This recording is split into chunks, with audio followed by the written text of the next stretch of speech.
नमस्कार साथियों, आप सभी का अल्पा डिफेंस एकेडमी जोधपुर के ऑनलाइन प्लेटफॉर्म पर स्वागत एवं हार्दिक अभिनंदन। सामान्य विज्ञान की क्लास में हम न्यूटन की गति के नियम पढ़ रहे थे, जिसमें हमने पिछली 2 क्लासों में न्यूटन की गति का प्रथम नियम और न्यूटन की गति का द्वितीय नियम पढ़ लिया और इससे संबंधित दैनिक जीवन में जो घटनाएं होती है उनका विश्लेषण किया। आज की क्लास में हम न्यूटन की गति का तृतीय नियम पढ़ेंगे।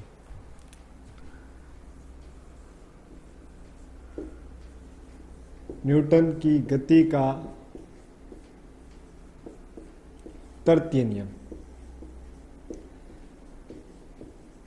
जिसे हम क्रिया प्रतिक्रिया का नियम कहते हैं।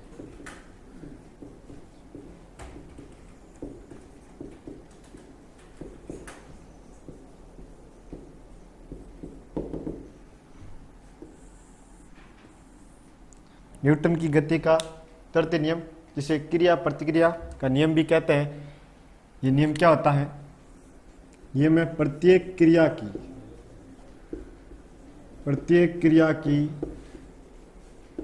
प्रतिक्रिया होती है। प्रत्येक क्रिया की प्रतिक्रिया होती है, यह समान परंतु विपरीत दिशा में होती है। समान परंतु विपरीत दिशा में होती है।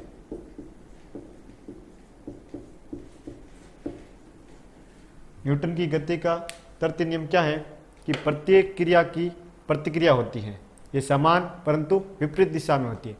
इसको समझने के लिए हम एक एग्जाम्पल ले रहे हैं।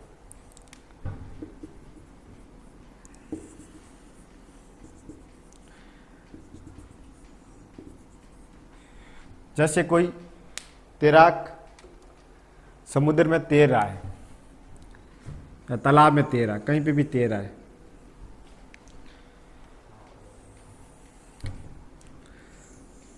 तो वो तैराक अपने हाथों व पैरों द्वारा पानी को पीछे की तरफ धकेलेगा। जब हम तैरते हैं तो हम क्या करते हैं? अपने हाथों तथा पैरों द्वारा पानी को पीछे की ओर धकेलते हैं, अर्थात पानी पर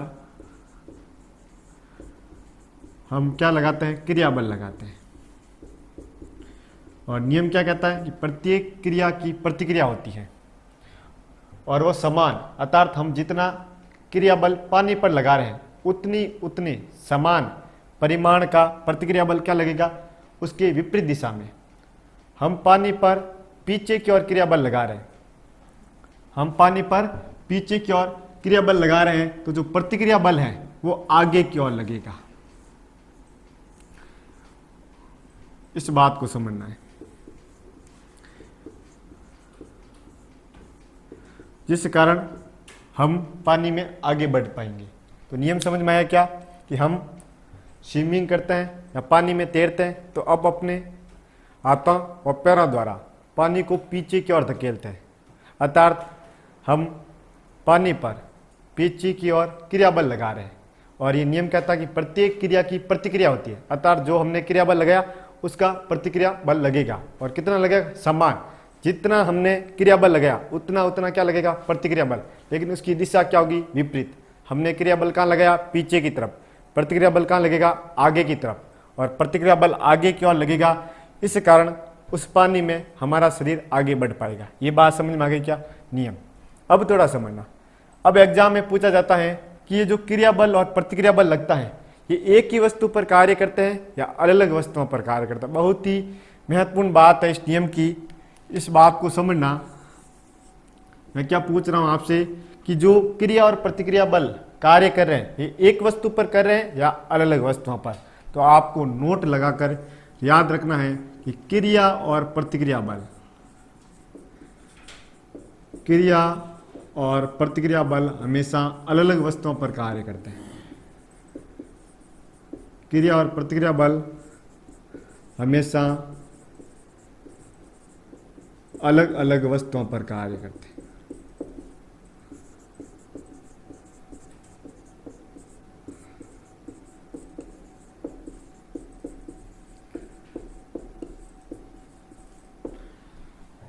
ये नोट याद रखना है कि हमेशा जो क्रिया बल और प्रतिक्रिया बल लग रहा है वो अलग अलग वस्तुओं पर लगेगा। कैसे, थोड़ा समझना। हम पानी के अंदर तैरे थे, हमने अपने हाथों व पैरों द्वारा पानी पर क्या लगाया, क्रिया बल।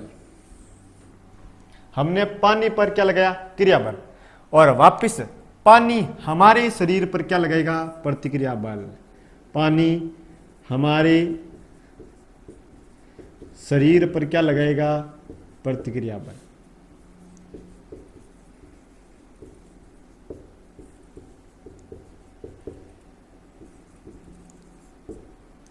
अर्थात हम क्रिया बल पानी पर लगा रहे हैं और प्रतिक्रिया बल हमारे शरीर पे लग रहा है, अलग अलग वस्तु हुई कि नहीं हुई। तो इसी कारण इसको नोट करके याद रख लेना कि क्रिया और प्रतिक्रिया बल हमेशा अलग अलग वस्तुओं पर कार्य करते हैं। इसको हमें कैसे समझना है कि जब हम पानी में तैरते हैं तो अपने हाथों व पैरों द्वारा पानी पर क्रिया बल लगाते हैं और पुनः पानी हमारे शरीर पर क्या लगाता है, प्रतिक्रिया बल। फर्क इतना है कि जितना क्रिया बल लगेगा उतना का उतना प्रतिक्रिया बल लगेगा, लेकिन दिशा क्या होगी, विपरीत। हम क्रिया बल पीछे की ओर लगा रहे, पानी हमारे शरीर पर आगे की ओर प्रतिक्रिया बल लगेगा, जिससे उस पानी में हम आगे बढ़ पाएंगे। इस बात को आपको समझ लेना है।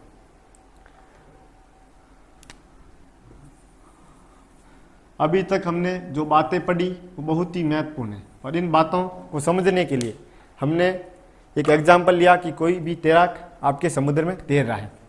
तो अब आपको ये बात समझ में आ जानी चाहिए कि प्रत्येक क्रिया की प्रतिक्रिया होती है, ये समान परंतु विपरीत दिशा में होती है। इस नियम को हम न्यूटन की गति का तृतीय नियम कहते हैं और ये बात समझना, और इसे हम क्रिया प्रतिक्रिया का नियम भी कहते हैं। और दूसरी जो मैंने नोट लिखा इसको हमेशा याद कर लेना कि क्रिया और प्रतिक्रिया बल हमेशा अलग अलग वस्तुओं पर कार्य करेंगे, ये बात। अब देखते हैं कि ऐसे दैनिक जीवन में कौन सी घटनाएं होती हैं जो आपके न्यूटन की गति की तृतीय नियम या क्रिया प्रतिक्रिया के नियम पर आधारित हैं। पहला तो ये हो गया ना, जो हमने अभी एग्जाम्पल समझा, वही कि तैरते समय तैराक द्वारा पानी को अपने हाथों एवं पैरों द्वारा पीछे की ओर धकेलना, पीछे की ओर धकेलना। दूसरा एग्जाम्पल कि जब भी हम किसी बंदूक से गोली चलाते हैं तो हमारे कंधे को हल्का सा झटका लगता है। ये भी किस कारण हो रहा है, आपके क्रिया प्रतिक्रिया नियम के कारण हो रहा है। दूसरा एग्जाम्पल क्या है, बंदूक से गोली चलाते समय हमारे कंधे को झटका महसूस होना।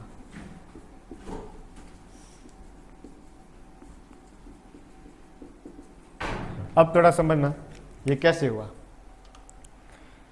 ये जैसे कोई बंदूक थी,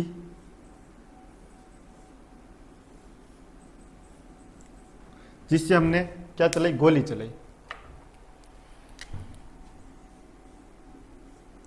तो हमने गोली पर क्या लगाया, क्रिया बल। और ये नियम कहता है कि प्रत्येक क्रिया की प्रतिक्रिया होगी, और हमने जितना क्रिया बल लगाया है उतना उतना क्या लगेगा, प्रतिक्रिया बल। लेकिन उसकी दिशा क्या होगी, विपरीत होगी। हमने गोली पर आगे की ओर क्रिया बल लगाया है और बंदूक हमारे कंधे पर पीछे की ओर क्या लगेगा, प्रतिक्रिया बल। इस कारण हमारे कंधे को हल्का सा झटका लगेगा। ये बात समझना। अब देखो क्रिया बल किस पे लग रहा है, गोली पर। प्रतिक्रिया बल किस पे लग रहा है, बंदूक पर। इसका मतलब अलग अलग वस्तुओं पर कार्य करा कि नहीं करा। मैंने नोट लिखा कि क्रिया और प्रतिक्रिया बल अलग अलग वस्तुओं पर कार्य करता है। क्रिया बल आपके इस उदाहरण में गोली पर लग रहा है और प्रतिक्रिया बल इस उदाहरण में आपके किसके पे लग रहा है, बंदूक पर लग रहा है। ये आपको समझ में आ गया। चलो तीसरा एग्जाम्पल कि जब रॉकेट को लॉन्च किया जाता है,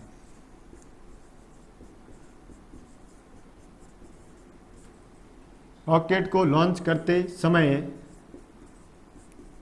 उसके पीछे से अत्यधिक गैसों का गुबार निकलता है, उसके पीछे से अत्यधिक गैसों का गुबार निकलना।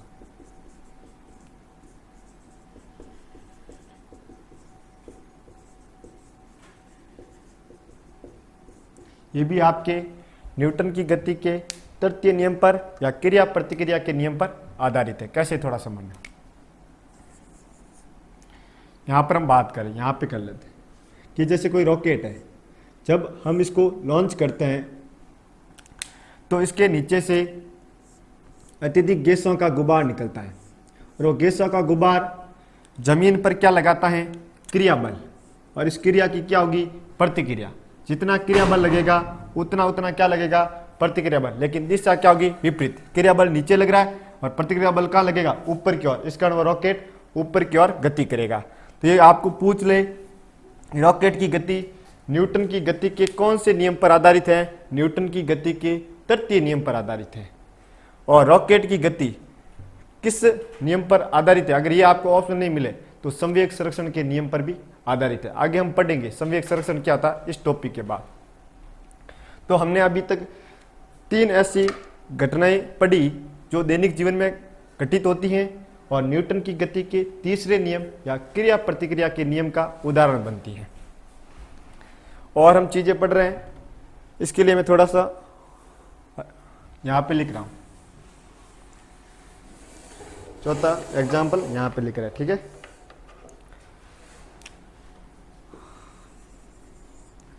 चौथा एग्जाम्पल है कि जब नाविक नाव को समुद्र के अंदर चलाता है तो पतवारा द्वारा पानी को पीछे की ओर धकेलता है। यह आपने देखा होगा कि जब नाविक नाव को समुद्र के अंदर चलाता है तो वो उसके पास पतवार होते हैं ऐसे लकड़ी के बने, उसके द्वारा वो पानी को पीछे की ओर धकेलता है।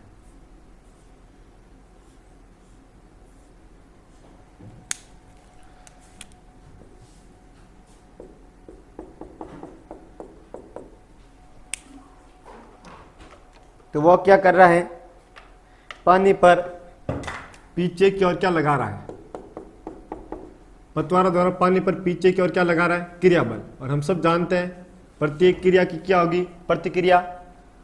समान परंतु विपरीत दिशा में वो पानी पर पीछे की ओर क्रिया बल लगा रहा है, पानी उस नाव पर आगे की ओर क्या लगाएगा, प्रतिक्रिया बल। परिणाम स्वरूप वह नाव समुद्र में आगे बढ़ पाएगी। तो ये भी आपके किसी नाविक द्वारा नाव को चलाने के लिए पतवारा द्वारा पानी को पीछे की ओर धकेलना न्यूटन की गति के तीसरे नियम का उदाहरण है। ये बात समझ में आ गई। अब थोड़ा समझना, एक और एग्जाम्पल पूछा जाता है कि कोई समुद्र के किनारे कोई नाव खड़ी है, समुद्र के किनारे कोई नाव खड़ी है और उस पर कोई व्यक्ति आगे की ओर कूदता है, उस पर खड़ा होकर कोई व्यक्ति आगे की ओर कूदता है तो वह नाव पीछे की ओर थोड़ा धक्का महसूस करती है।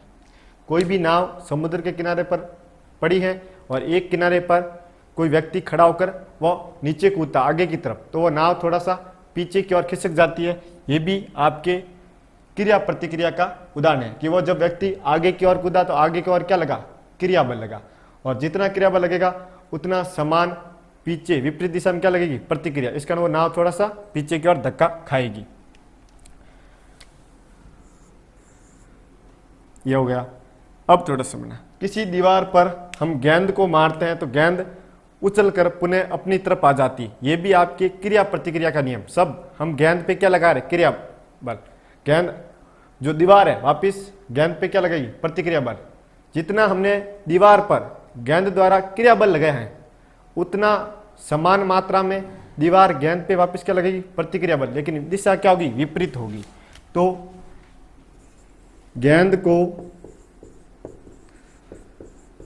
दीवार पर मारने पर उसका उछलकर पुनः आना, उछलकर पुनः लौट कर आना, किस नियम का उदाहरण बनेगा?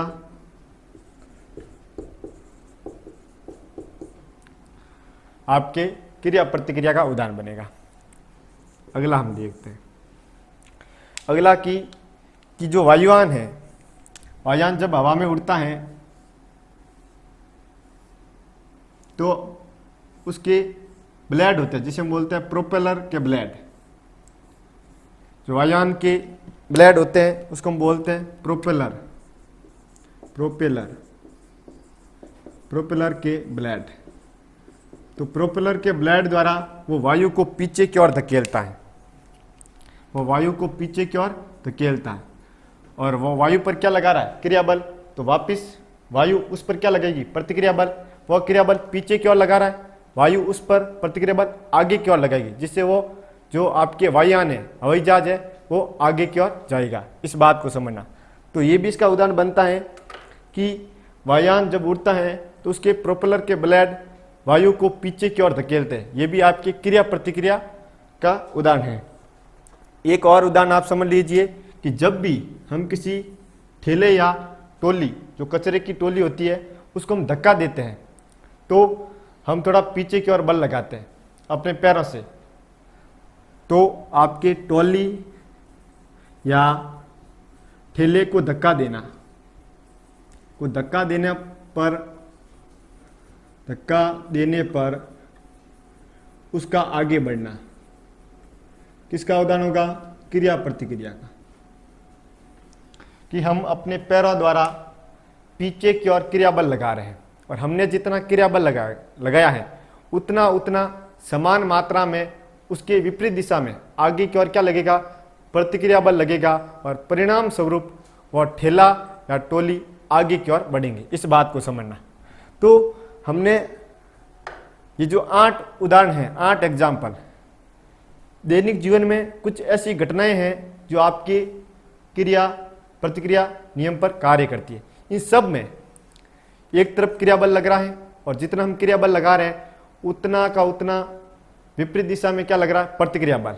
और ये हमेशा अलग अलग वस्तुओं पर कार्य कर रहा है। सब एग्जाम्पल में अलग अलग वस्तुओं पर कार्य कर रहा है। किसी भी उदाहरण में ऐसा नहीं है कि क्रिया और प्रतिक्रिया बल एक ही वस्तु पर कार्य कर रहा है, ऐसा किसी भी उदाहरण में नहीं हो रहा है। तो एक बार आप इसको नोट कीजिए।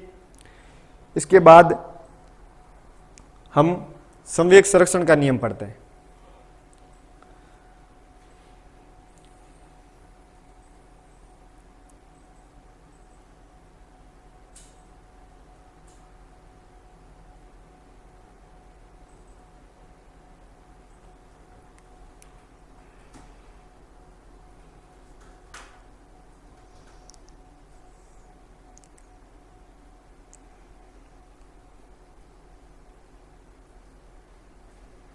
इसका स्क्रीनशॉट ले लीजिए या वीडियो को रोक कर नोट कर लीजिए। जो भी प्रक्रिया आप अपनाए, जो भी प्रोसेस है वो अपना ले।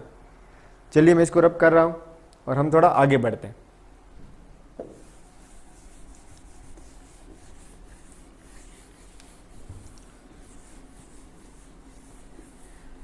तो हमने न्यूटन की गति के तीनों नियमों को पढ़ लिया और इनसे संबंधित दैनिक घटनाएं जो हमारे जीवन में घटती हैं उनके बारे में भी समझा।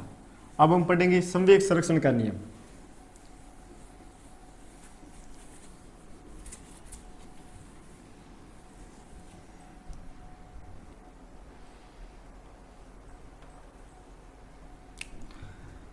संवेग संरक्षण का नियम।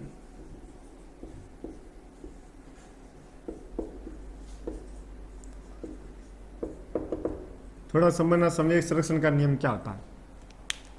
एक बार हम नियम लिखते हैं, उसके बाद समझते हैं। नियम है, यदि किसी पिंड या निकाय, निकाय का मतलब पूरा सिस्टम, जैसे हम बंदूक और गोली का निकाय बोलेंगे, दोनों को एक साथ। यदि किसी पिंड या निकाय पर आरोपित बाह्य बल शून्य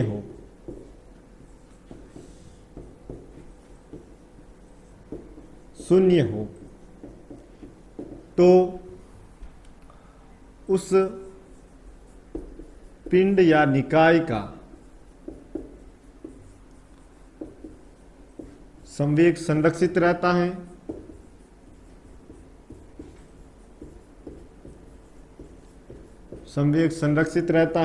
या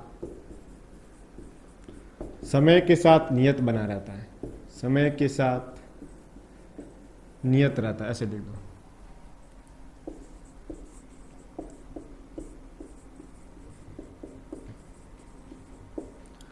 नियम क्या कह रहा है कि यदि किसी पिंड या निकाय मतलब सिस्टम, जैसे बंदूक गोली का सिस्टम हो गया, रॉकेट ऊपर उड़ रहा है तो वो नीचे से गुब्बार छोड़ रहा है, तो गुब्बार और रॉकेट का सिस्टम हो गया। यदि किसी पिंड या निकाय पर आरोपित बाह्य बल शून्य हो तो शर्त क्या है कि बाह्य बल कैसा होना चाहिए, शून्य होना चाहिए। अर्थात हम इसमें F बराबर क्या लेंगे, 0 लेंगे। ये बात आपको समझ में आ जानी चाहिए कि कोई भी बाह्य बल कार्य नहीं करेगा, अर्थात F का मान क्या होगा, 0। यदि ऐसा हो तो उस पिंड का संवेग संरक्षित रहता है या समय के साथ नियत रहता है। संरक्षण का अर्थ क्या होता है, जो चीज पहले थी वही अब होना। संरक्षण का मतलब बचाना, तो जो चीज पहले थी अब वही होगी, मतलब संवेग में परिवर्तन नहीं होना। जो संवेग में परिवर्तन है वो क्या रहना चाहिए, नियत। भाई कोई भी परिवर्तन है वो पहला जैसा बना रहेगा, नियत रहेगा, इसका मतलब उसमें परिवर्तन हो रहे नहीं है। जो प्रारंभ में संवेग था वही क्या रहेगा, अंतिम संवेग।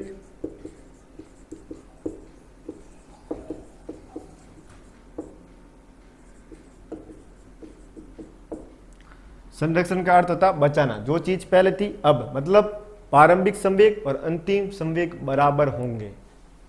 कब, जब बाह्य आरोपित बल क्या हो, शून्य हो। अर्थात हम कह सकते हैं समय के साथ संवेग क्या रहेगा, नियत। समय तो बढ़ रहा है, 1 सेकंड, 2 सेकंड, 3 सेकंड, लेकिन संवेग का मान वही बना हुआ है, उसमें परिवर्तन नहीं हो रहा है। यह आपको बात समझ में आ जानी चाहिए। चलिए हम इसको न्यूटन की गति के द्वितीय नियम से समझने का प्रयास करते हैं। न्यूटन की गति का द्वितीय नियम क्या कहता है, किसी वस्तु के संवेग में परिवर्तन की दर बाह्य आरोपित बल की क्या होती है, समानुपाती। और यहां पर हम पढ़ रहे हैं कि बाह्य आरोपित बल क्या होना चाहिए, 0। इस F का वैल्यू क्या होना चाहिए, 0। तो यहां पर हम लिखेंगे डेल P अपॉन T बराबर 0। ये T भी उस तरफ चला गया, मतलब डेल P बराबर क्या हो गया, 0। और डेल P क्या है, संवेग में परिवर्तन। और संवेग में परिवर्तन क्या आ रहा है, 0 आ रहा है। संवेग में परिवर्तन नहीं होना चाहिए, यही तो हम बोल रहे हैं ना कि संवेग कैसा रहना चाहिए, संरक्षित रहना चाहिए, अर्थात उसमें परिवर्तन नहीं होना चाहिए। तो हमारे पास आ रहा है डेल P बराबर 0। और डेल P मतलब संवेग में परिवर्तन। और संवेग में परिवर्तन कैसे निकालते हैं, P2 माइनस P1। अंतिम संवेग में से हम किसको घटाते हैं, प्रारंभिक संवेग को, तब हमारे पास क्या आता है, संवेग में परिवर्तन। और इनका अंतर क्या है भाई, 0। इसको हम आगे सॉल्व करेंगे तो P2, ये जो माइनस का P1 है उधर जाएगा तो प्लस का P1 हो जाएगा, और क्या आएगा, P2 अपॉन P1। अर्थात आपके अंतिम संवेग और प्रारंभिक संवेग क्या रहेंगे, बराबर। अंतिम संवेग और प्रारंभिक संवेग क्या रहेंगे, बराबर। जो संवेग पहले था कुछ समय बाद वही है, अर्थात संवेग में परिवर्तन क्या है, 0। लेकिन कब, जब बाह्य आरोपित बल क्या हो, 0 हो। ये बात किस किस के समझ में आ गई कि ये नियम क्या कहना चाहता है। ये नियम कह रहे हैं कि यदि किसी पिंड या निकाय पर आरोपित बाह्य बल 0 हो तो उस निकाय या पिंड का संवेग संरक्षित रहता है, अर्थात समय के साथ नियत बना रहता है। अर्थात हम कह सकते हैं संवेग में परिवर्तन 0 होगा और जो प्रारंभिक संवेग है वो अंतिम संवेग के बराबर होगा। ये नियम समझ में आ गया क्या, संवेग संरक्षण का। अब ऐसे कौन से उपकरण हैं जो संवेग संरक्षण के नियम पर कार्य करते हैं, यही एग्जाम में पूछा जाता है। तो पहला, सभी प्रकार की टक्करें सभी प्रकार की टक्करें आपके संवेग संरक्षण के नियम का पालन करेगी, अर्थात टक्कर से पूर्व और टक्कर के बाद का संवेग बराबर रहेगा। ये बात समझ में आ गई क्या? सभी प्रकार की जो टक्करें हैं वो संवेग संरक्षण के नियम का पालन करती हैं, अर्थात टक्कर से पूर्व का संवेग और टक्कर के बाद का संवेग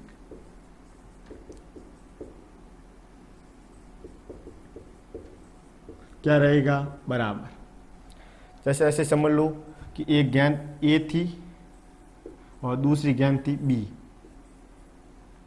इसका द्रव्यमान m1, इसका द्रव्यमान m2, इसका प्रारंभिक वेग u1, इसका प्रारंभिक वेग u2। अब मेरे को बताओ इसका संवेग क्या होगा? हमने पढ़ा पिछली क्लास में कि किसी वस्तु के द्रव्यमान तथा वेग का गुणनफल संवेग कहलाता है। इसका संवेग होगा m1 u1, इसका संवेग होगा m2 u2। स्थितियाँ कहाँ है भाई? टक्कर से पूर्व की स्थिति है, फिर इन दोनों में टक्कर हुई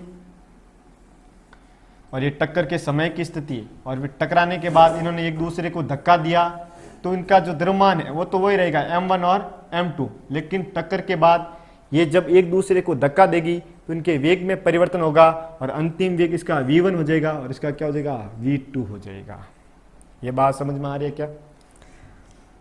अब इस गेंद का संवेग क्या होगा? तो हम बोलते हैं किसी वस्तु के द्रव्यमान तथा वेग का गुणनफल क्या कहलाता है? संवेग। तो इसका होगा m1 v1 और इसका m2 v2। ये बात समझ में आ गई। चलिए आगे बढ़ते हैं।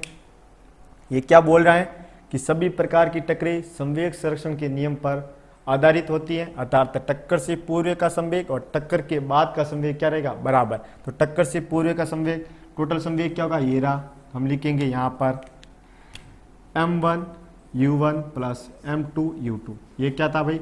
आपके टक्कर से पूर्व का संवेग था और किसके बराबर होगा? टक्कर के बाद के संवेग है, और टक्कर के बाद का संवेग क्या है? m1 u1 plus m2 v2। ये बात आपको समझ में आ जानी चाहिए। चलिए दूसरा कौन सा ऐसा एग्जाम्पल है जो संवेग संरक्षण के नियम का पालन करेगी?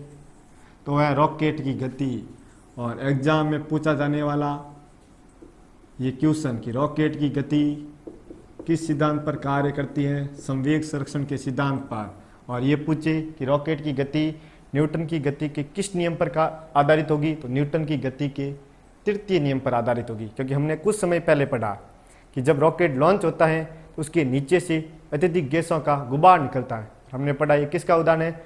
आपके न्यूटन की गति का तृतीय नियम का उदाहरण है, क्रिया प्रतिक्रिया नियम का उदाहरण है। अब थोड़ा समझना कि रॉकेट की गति संवेग संरक्षण के नियम पर कैसे कार्य करेगी, थोड़ा समझना। हम एक डायग्राम बनाते हैं, उससे आपको पता चलेगा।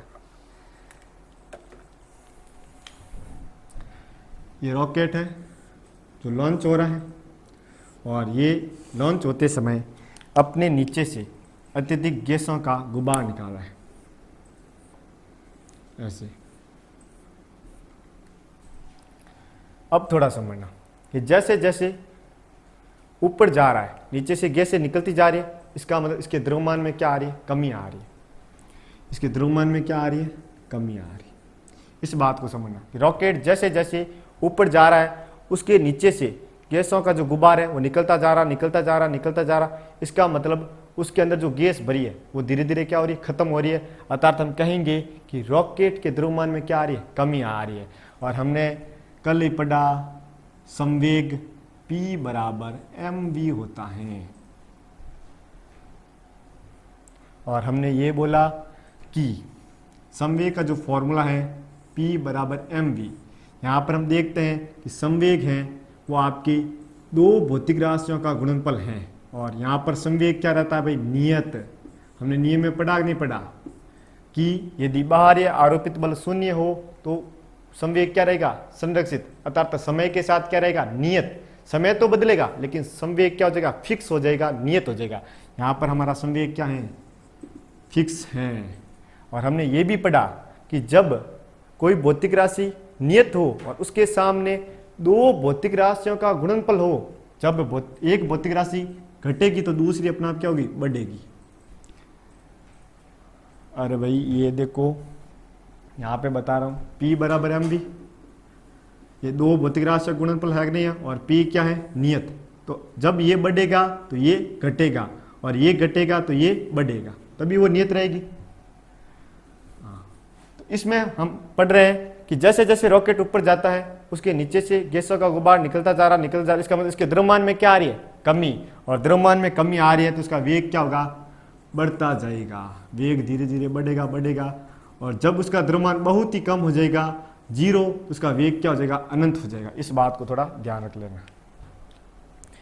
तो हम कह सकते हैं कि रॉकेट की गति संवेग संरक्षण के नियम पर आधारित होती है। क्यों? सीधा सा कारण है कि रॉकेट जैसे जैसे ऊपर जाएगा उसके द्रव्यमान में कमी आएगी और उसका वेग बढ़ता जाएगा, अर्थात हम कह सकते हैं उसका संवेग नियत है। यह बात भी समझ में आ गई। तीसरा एग्जाम्पल कौन सा है? तीसरा है बंदूक व गोली का निकाय। बंदूक गोली का निकाय।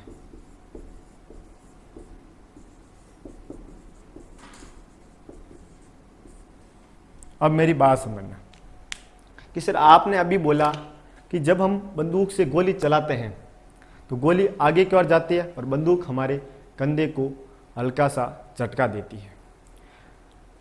ये बात अभी हमने बोला, और ये जो सिस्टम था वो आपके न्यूटन की गति के तीसरे नियम पर आधारित था। लेकिन मेरा सवाल ये है कि गोली इतनी स्पीड से जा रही है तो वो बंदूक इतना हल्का झटका क्यों दे रही है? उसको भी तेज झटका देना चाहिए। वो गोली इतनी दूर जा रही तो हमारा शरीर भी बहुत पीछे जाना चाहिए, ऐसा क्यों नहीं हो रहा? ऐसा इस कारण नहीं हो रहा है क्योंकि बंदूक व गोली का निकाय संवेग संरक्षण के नियम पर आधारित है। थोड़ा समझना। ये हम एक बंदूक बना रहे हैं, इस बंदूक से गोली आगे की ओर जा रही है और ये बंदूक हमारे कंधे को क्या दे रही है, झटका दे रही है। बंदूक का द्रव्यमान बहुत ही ज़्यादा है, 20 किलो की हो सकती है, 40 किलो की हो सकती है, लेकिन गोली का द्रव्यमान बहुत ही कम है, इसका नाम स्मॉल एम लिख रहे हैं।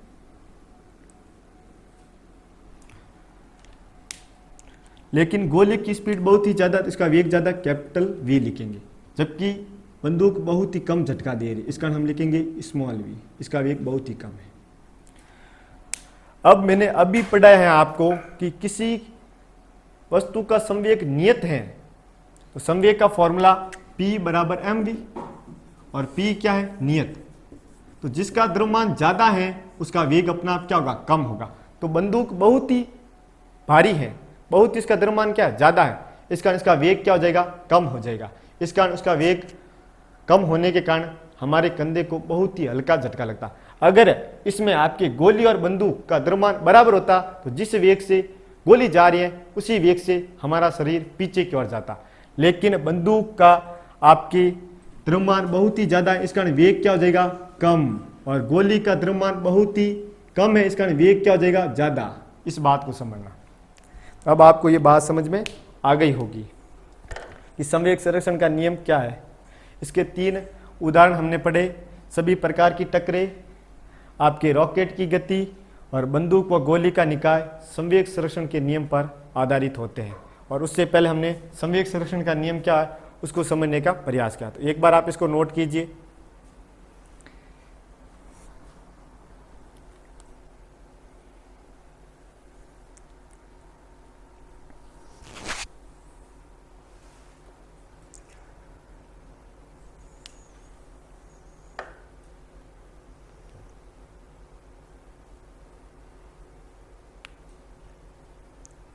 स्क्रीनशॉट ले लीजिए, वीडियो को रोककर आप नोट कर लीजिए। तो चलिए, आपने नोट कर लिया होगा। तो आज के लिए इतना ही। आज की क्लास में हमने न्यूटन की गति का तृतीय नियम और संवेग संरक्षण का नियम पढ़ा। इनको अच्छी तरह नोट कर लेना और अच्छी तरह देख लेना। इस दोनों टॉपिक्स में से आपके प्रतियोगी परीक्षाओं में खूब सारे क्वेश्चन पूछे जाते हैं। अगर आपको अल्फा डिफेंस एकेडमी जितनी भी क्लासें आपके ऑनलाइन प्लेटफॉर्म के माध्यम से आपको उपलब्ध करवा रही है वो अच्छी लग रही है, अल्फा डिफेंस एकेडमी के यूट्यूब चैनल को सब्सक्राइब करें, वीडियो को लाइक एंड कमेंट करें, ताकि हम एक नई ऊर्जा के साथ शिक्षा के क्षेत्र में काम कर सकें। आज के लिए इतना ही। जय हिंद, जय भारत।